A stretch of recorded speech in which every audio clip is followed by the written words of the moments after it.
কুন্টুপুর গ্রাম। গ্রামটির প্রবেশপথেই ছিল খড়ের ছাদ আর বাঁশের তৈরি ভাঙ্গাচোরা ছোট একটি কুঠিবাড়ি। এই কুঠিবাড়িটিতে থাকত 70-80 বছর বয়সী এক বৃদ্ধা মহিলা। বৃদ্ধা মহিলাটিকে সবাই জুজুবুড়ি নামেই চিনত। জুজুবুড়ি মানুষের বাড়ি ভিক্ষে করে নিজের সংসার চালাত।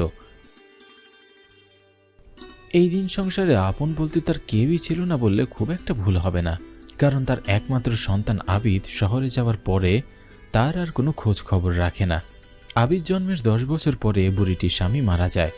সেই থেকে সে একা হাতে তার সন্তানদের বড় করেছে, লেখাপড়া শিখিয়ে মানুষের মতো মানুষ করে গড়ে তুলেছে। কিন্তু ছেলে বড় হয়ে শহরে চাকরি করার জন্য গিয়ে আর ফিরে আসেনি।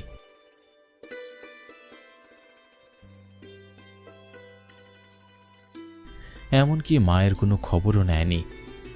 লোকমুখে শোনা যায় আবিদ শহরে গিয়ে বড় চাকরি পেয়েছে, এমনকি বিয়ে করেও সে সেখানেই সুখে শান্তিতে দিন পার করছে।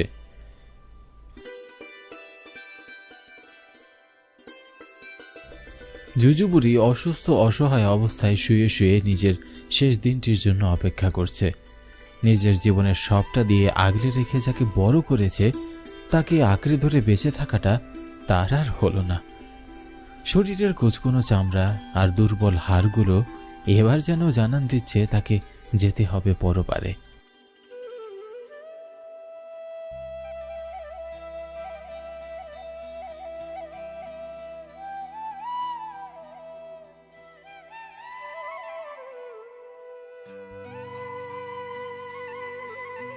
বুড়িমা বাড়িতে আছো?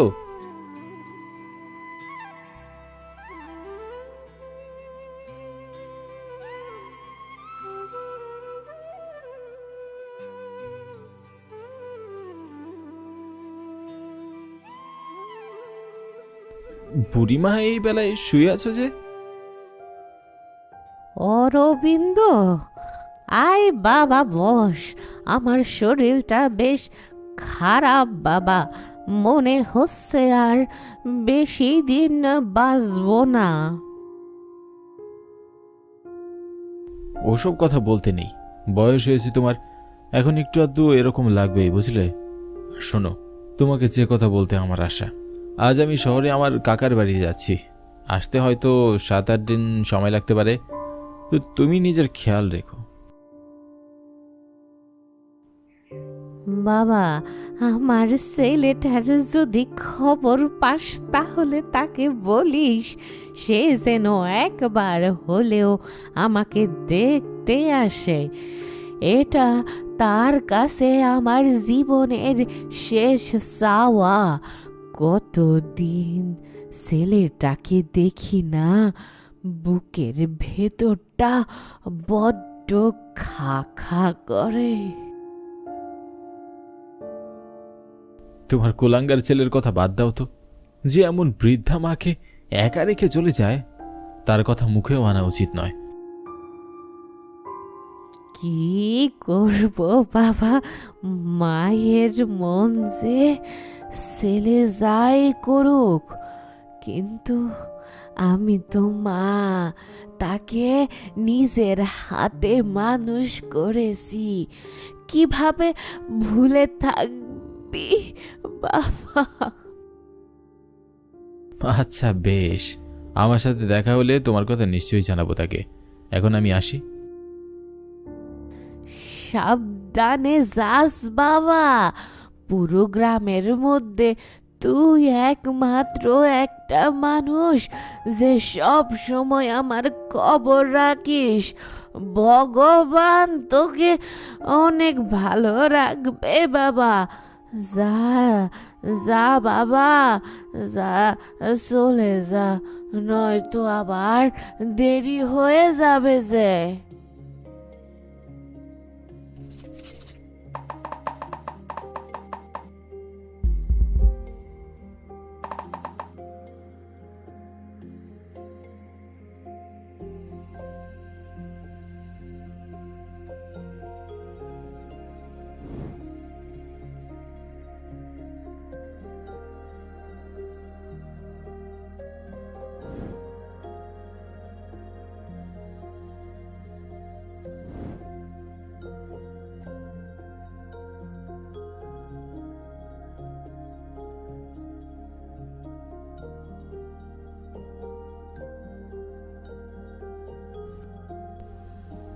বুড়িমার শরীরটা আজ বেশ খারাপ দেখালো। তাকে দেখে আমার যাওয়াটা কি ঠিক হবে? ফিরে এসে যদি তাকে আর না দেখতে পাই? কিন্তু কি করব, না গেলেও তো বড্ড বিপদ, জরুরি কাজ পড়ে আছে। অরবিন্দের কিছুই করবার নেই, তাই বিষণ্ণ মনে সে তার গন্তব্যের দিকে এগোতে লাগল। কুন্তপুর গ্রামটি জুড়ে এই একটি মানুষ যে সব সময় এই বুড়ি মানুষটির খোঁজ খবর রাখত। অরবিন্দের মা বাবা অনেক ছোটবেলায় অরবিন্দকে রেখে এই পৃথিবীর মায়া ত্যাগ করেছে। সেই থেকে অরবিন্দ বড় হয়েছে তার কাকার বাড়ি। অরবিন্দের কাকিমা অরবিন্দকে একদমই পছন্দ করত না, তাই তো কারণে অকারণে সব সময় শাস্তিস্বরূপ তাকে না খাইয়ে রাখত। তখন এই জুজুবুড়ি ছিল তার একমাত্র ভরসা। বুড়িমা নিজের ছেলের মতো করেই ভালোবেসেছে অরবিন্দকে, তাই তো নিজের সন্তান ছেড়ে গেলেও অরবিন্দ তাকে ছেড়ে যেতে পারেনি। সেদিন অরবিন্দ স্টেশন থেকে ট্রেনে চেপে ঠিকই ছেড়েছিল এই গ্রামটি।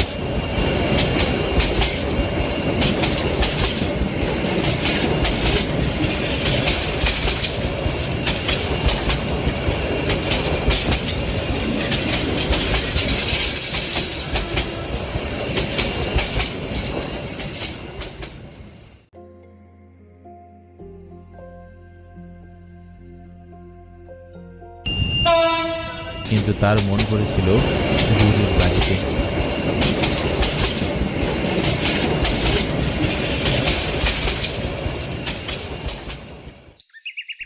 দেখতে দেখতে পেরিয়ে গেল 7 দিন। সেদিন রাত ঠিক 8টা নাগাদ অরবিন্দ গ্রামে ফিরল।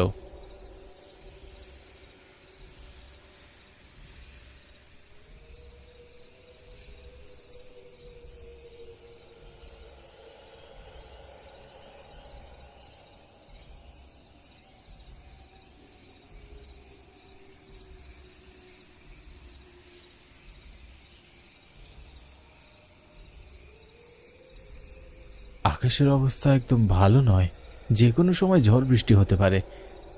যত তাড়াতাড়ি সম্ভব বাড়ি ফিরতে হবে।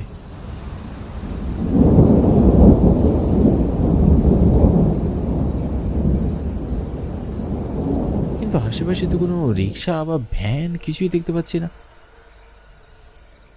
অরবিন্দ এসব ভাবতে ভাবতে জোরে জোরে পা চালিয়ে হাঁটতে লাগলো। সরু মাটির ভাঙ্গাচোরা রাস্তাটির দুপাশ জুড়ে ঘন ঝোপঝাড় আর ঘন অন্ধকারে ঢাকা। এমন নির্জন রাস্তায় একা যাতায়াত করতে বেশ ভয় পান অরবিন্দবাবু। তাই তো রাস্তায় চলতেও তিনি বারবার পিছন ফিরে মানুষের সন্ধান করছিলেন। একা রাস্তায় নিজের পায়ের আওয়াজ যেন ক্ষণে ক্ষণে নিজের কানে এসে লাগছিল। হাঁটতে হাঁটতে হঠাৎ এক সময় তার মনে হলো কেউ তাকে অনুসরণ করে হাঁটছে। একা অন্ধকার রাস্তায় হঠাৎ কারো উপস্থিতি টের পেয়ে অরবিন্দ ভীষণ ভয় পেয়ে যায়। সে থমকে দাঁড়িয়ে পড়ে। আস্তে আস্তে পায়ের আওয়াজটি তার কাছে আরও স্পষ্ট হতে লাগলো। অরবিন্দ কেন জানি সাহস করে পিছনে তাকাতে পারছিল না। হঠাৎ আওয়াজটি তার পিছনে এসে থেমে গেল। এবার অরবিন্দবাবুর ভয়ে গায়ে কাঁটা দিয়ে উঠল। কিরে, অরবিন্দ নাকি? কে? হরিশ? অরবিন্দবাবু পরিচিত কণ্ঠস্বর পেয়ে যেন প্রাণ ফিরে পেল।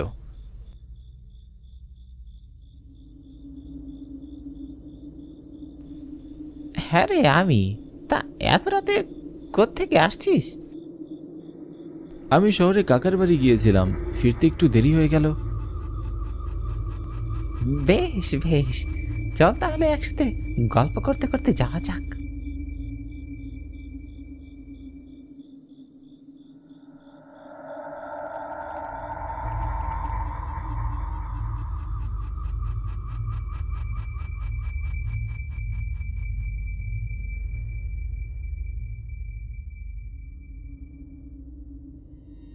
তা তুই এত রাতে কোথা থেকে ফিরছিস?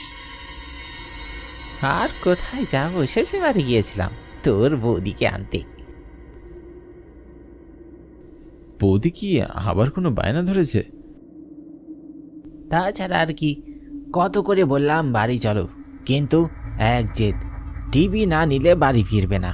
রোজ রোজ নতুন সব জিনিসের বায়না ধরে, দিতে না চাইলেই বাপের বাড়ি গিয়ে ঢং করে বসে থাকে। এবার আবার নতুন বায়না, বাড়িতে একটা টিভি লাগবেই। আচ্ছা তুই বল, সামান্য দিন মজুরের কাজ করে কি এত শখ আহ্লাদ পূরণ করা সম্ভব? আবিরটা যদি না থাকতো আমি নিচেই বেটিকে সারা জীবনের জন্য বাপের বাড়ি রেখে আসতাম, ছেলেটার জন্য করতে পারি না। আরে আমার গিন্নি কিন্তু একদম বৌদির উল্টো, বরং আমি বাজে কোনো খরচ করতে চাইলে সে বারণ করে। আমার সামান্য রোজগারে অনেক সুন্দর করে সংসার চলে যায়। গুণবতী স্ত্রী ভগবানের দেওয়া উপহার, এটা অবশ্য সব পুরুষ বোঝে না।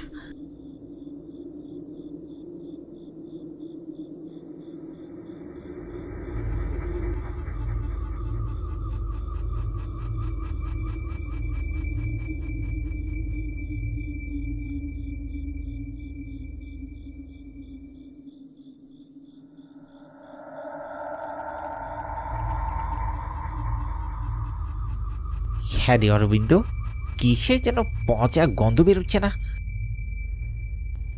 হ্যাঁ তাই তো, মনে হচ্ছে কোনো প্রাণী মরে পচে গেছে, সেরকমই গন্ধ। চল তো তাড়াতাড়ি বাড়ি যাই।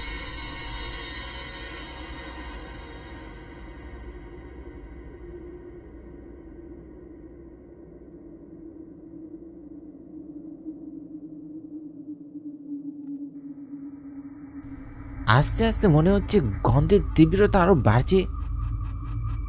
যা বলেছিস।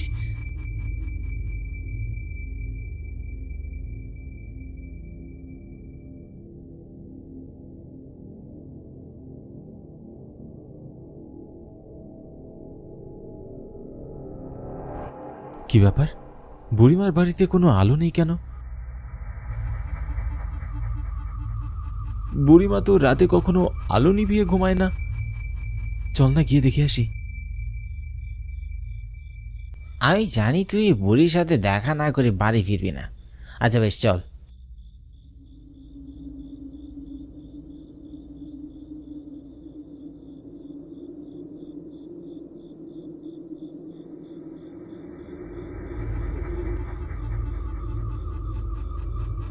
দুজনে বাড়ির দিকে এগোতে লাগলো।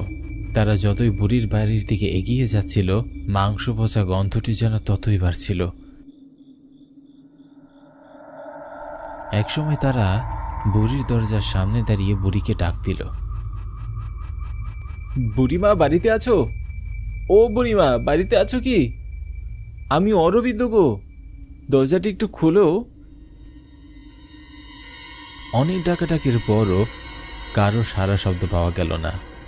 অরবিন্দের ভিতরে কেমন যেন ভয় করতে লাগলো। বুড়িমা কোনো সাড়া দিচ্ছে না কেন? বুড়িমার আবার কিছু হলো না তো? না না, আমাকে ভিতরে গিয়ে দেখা উচিত। হরিশ চল, ভিতরে গিয়ে দেখি বুড়িমার কিছু হয়েছে কিনা। তুই যা, আমি এখানে দাঁড়িয়ে আছি।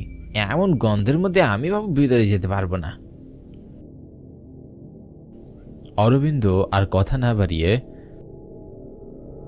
দরজায় হাত দিতেই দরজাটি আপনা আপনি খুলে গেল।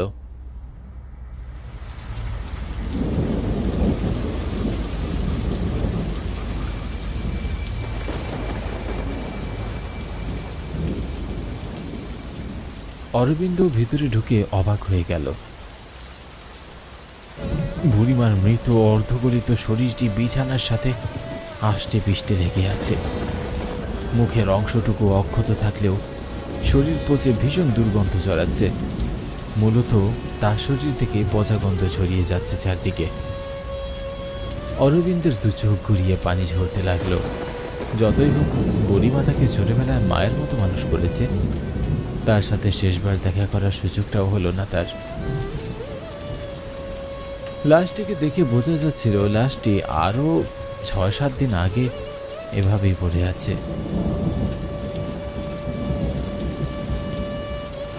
হরিশ অরবিন্দের কোনো কথায় সাড়া না পেয়ে বাহির থেকে ডাকতে লাগলো। কিরে অরবিন্দ, সবকিছু ঠিক আছে না? আমি ভিতরে যাব।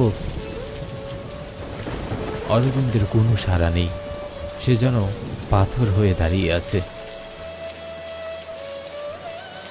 অগত্যা হরিশও ঘরের ভিতরে প্রবেশ করল।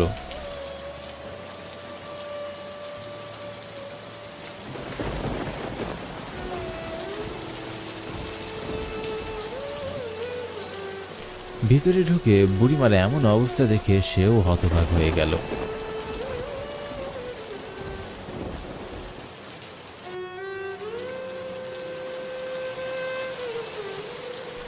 অরবিন্দ, মনে কষ্ট দিস না দোস্ত। বুঝতে পারছি তোর মনের অবস্থা, কিন্তু এইসব বিষয়ের নিয়ন্ত্রণ তো আমাদের হাতে নেই। বুড়িমা মারা যাওয়াতে আমি যতটা না কষ্ট পেয়েছি তার থেকেও বেশি এটা ভেবে আমার খারাপ লাগছে যে আমরা কেমন মানুষ বলতো। লাশটিকে দেখে বোঝা যাচ্ছে যে লাশটি আরও 7 দিন যাবৎ এখানে পড়ে আছে। তার মানে এই এতটা দিন যাবৎ কেউ তার একটু খবর নিতে আসেনি। এত বড় একটি গ্রামে একটিও কি মানুষ ছিল না যে একবার এসে এই অসহায় বৃদ্ধা মহিলাটিকে একটু দেখে আসবে? বেচারির জীবনের শেষ ইচ্ছাটা পর্যন্ত পূরণ হলো না। চেয়েছিল মৃত্যুর আগে তার ছেলেটিকে একবার দেখবে, কিন্তু তার কুলাঙ্গার ছেলে তো তাকে ভুলেই গিয়েছে। মানুষের বিবেক দিন দিন হারিয়ে যাচ্ছে, বুঝলি? ছাড় এখন, কি আর করার, যে যাওয়া সে তো যাবেই। কাল সকালে যত তাড়াতাড়ি সম্ভব তার শেষ কাজটি করে ফেলতে হবে। না না, কাল পর্যন্ত এই লাশটিকে রাখা যাবে না। এতদিন যে লাশটি শিয়াল কুকুরে খায়নি এটাই অনেক। তাছাড়া এই লাশটিকে সারা রাত পাহারা দেবে কে বলতো? তুই কি পাগল হলি নাকি? বাইরে একবার তাকিয়ে দেখ, যেমন বজ্রপাত পড়ছে তেমন ঝড় বৃষ্টি। এ অবস্থায় চিতায় আগুন দিবি কি করে? তাও ঠিক বলেছিস, তবে এই বিষয়টি গ্রাম প্রধানকে জানানো প্রয়োজন। তিনি যা সিদ্ধান্ত দেবেন সে অনুযায়ী কাজ করতে হবে। ঠিক আছে, চল।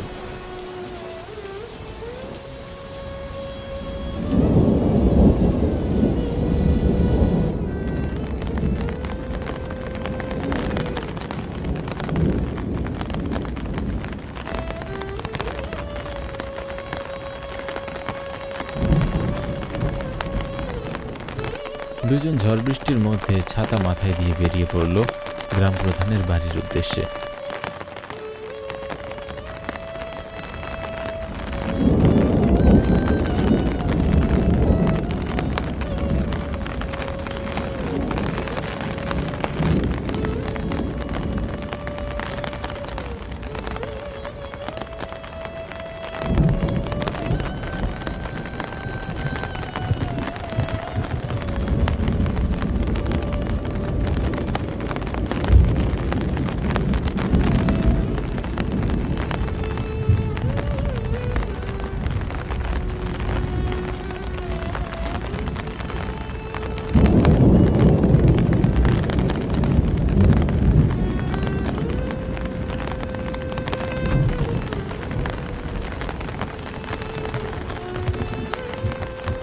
কিরে, এত রাতে ঝড় বৃষ্টির মধ্যে তোরা আমার বাড়িতে?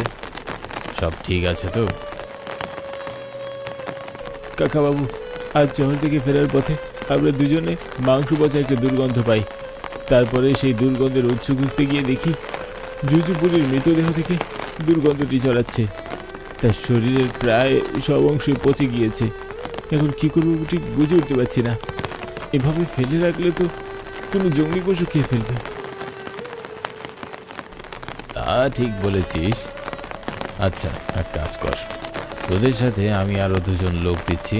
তোরা 4 জন মিলে বৃষ্টির প্রকোপটা একটু কমলেই ভৈরবের শ্মশানে চলে যা, শেষ কাজটি করে ফেল।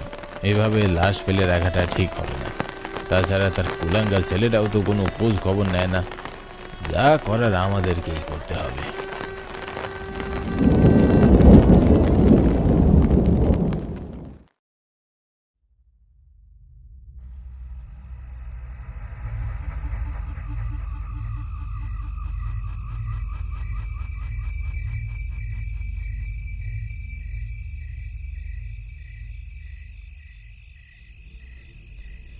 এরপরে বৃষ্টির প্রকোপ একটু থামলে গ্রাম প্রধানের দেওয়া গ্রামের দুজন লোককে নিয়ে তারা চারজনে বেরিয়ে পড়ল ভৈরবের শ্মশানে।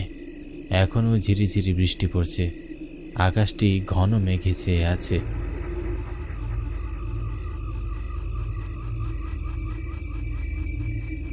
যে কোনো সময় আবারও বৃষ্টি নামতে পারে। কাঁচা কাদামাটির নির্জন রাস্তা দিয়ে তারা চারজনে বুড়িটির লাশ কাঁধে নিয়ে হেঁটে চলেছে। নিচু জায়গাগুলোতে বৃষ্টির পানি জমে সেগুলো তো হুলু ব্যাঙগুলো আশ্রয় নিয়েছে। ব্যাঙগুলো সম্মিলিতভাবে অনবরত ঘ্যাঙ্গার ঘ্যাং আওয়াজ করে চলেছে। তাদের ডাক দিয়ে তারা যেন মেঘদের বলছে আরও বৃষ্টি নামতে। কাঁচা এই রাস্তাটির পরেই পরে মস্ত বড় এক জঙ্গল, আর সেই জঙ্গলটি পার করলেই ভৈরবের শ্মশান। লোকমুখে শোনা যায় ভৈরবের শ্মশানটি রহস্যময় একটি জায়গা। সেই জায়গাটিতে নাকি নানান ভৌতিক ঘটনার শিকার হয়েছে অনেকেই।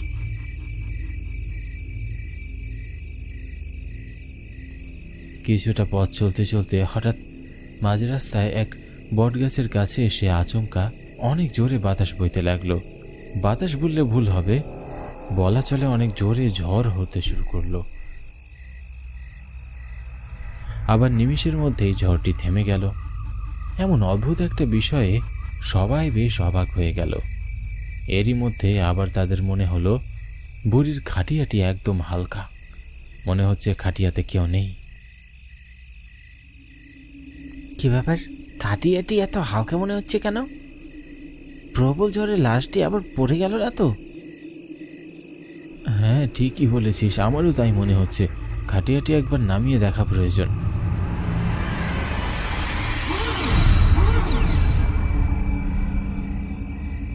কি হলো?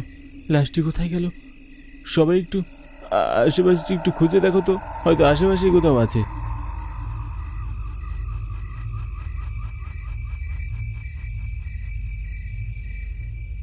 হন্যে হয়ে সবাই লাশটি খুঁজতে লাগলো, কিন্তু কোথাও পাওয়া গেল না।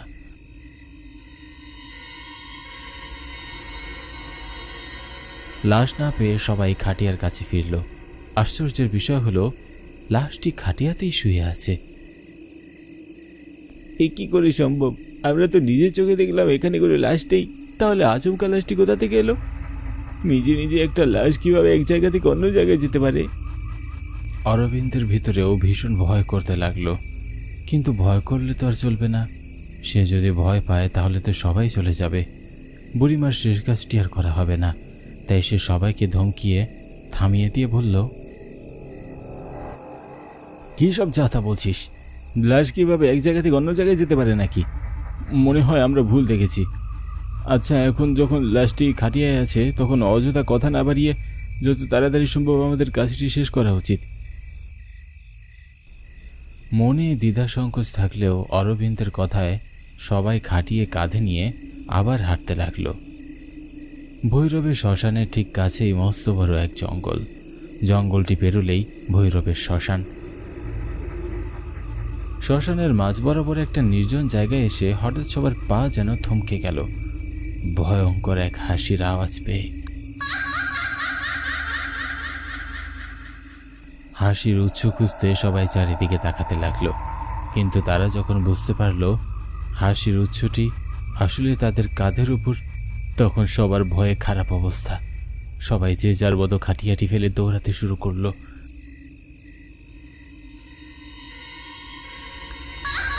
খাটিয়ার উপরে বসে বুড়িমা অনবরত হেসেই চলেছে।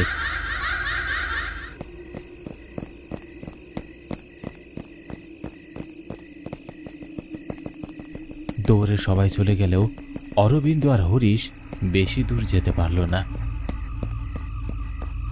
খানিকটা পথ যাওয়ার পরে তাদের পা যেন আর সামনে যেতে চাইল না। হঠাৎ বুড়ির চেহারা মনে পড়তেই অরবিন্দের পা থেমে গেল। সে বুড়িমার লাশটিকে এভাবে রেখে যেতে চায় না। হরিশ, চল ফিরে যাই। আমরা যদি ভয় পাই তাহলে কি করে চলবে? বুড়িমার লাশটি চিতায় তুলে দাও আমাদের দায়িত্ব। কেন জানি হরিশও এবার তার কথায় সম্মতি জানালো।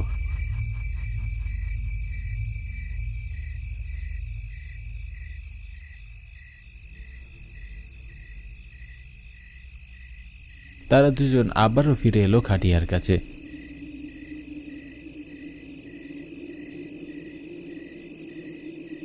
খাটিয়ার কাছে গিয়ে দেখলো সবকিছু আবার আগের মতো। বুড়িমা নিস্তব্ধ হয়ে শুয়ে আছে। এরপরে তারা দুজনে অনেক কষ্টে লাশটি ভৈরবের শ্মশানে নিয়ে পুড়িয়ে দিল।